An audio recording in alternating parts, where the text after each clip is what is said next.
They say the end of the world doesn't announce itself, it just arrives.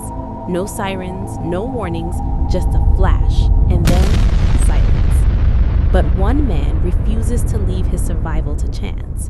Beneath an ordinary suburban home, hidden under layers of concrete and steel, he's building something no one was ever meant to see: a nuclear shelter.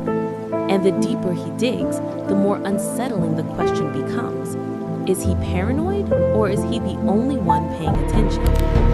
At first glance, the house looks like any other. A quiet street, trimmed hedges, the soft hum of everyday life moving on without interruption.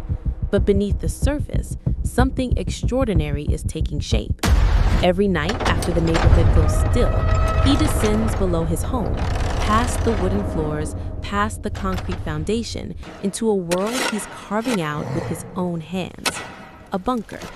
Reinforced walls, air filtration systems, stockpiles of food, water, and medical supplies. Not a hobby, not a project, a plan. Because in his mind, the threat isn't hypothetical, it's inevitable. He studied the patterns: geopolitical tensions, rising instability, the quiet escalation of global conflict.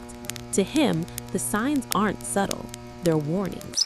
Warnings most people ignore. While others scroll headlines and move on, he prepares for the worst-case scenario: silence. Days turn into months, months into years.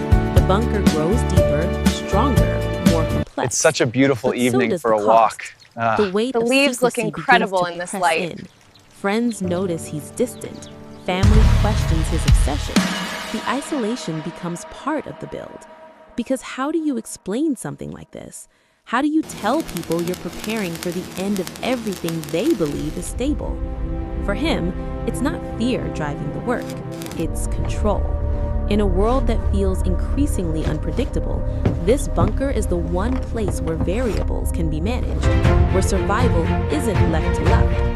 Every bolt tightening, every layer of concrete poured is a quiet defiance against chaos. But there's a question he can't fully escape. What happens if the disaster never comes? What if the world above continues on unchanged while he spent years building a refuge he may never need?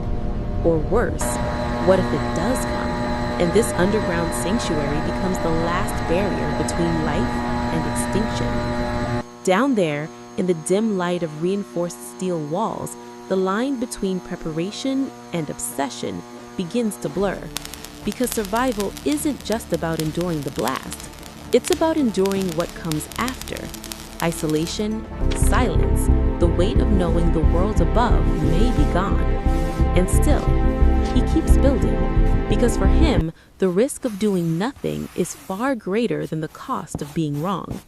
So while the world sleeps comfortably above, he digs deeper. World leaders are layer scrambling by to layer, respond to the unfolding preparing not crisis just as for the markets end, plunge and but for what tensions mount remains across the after globe. it.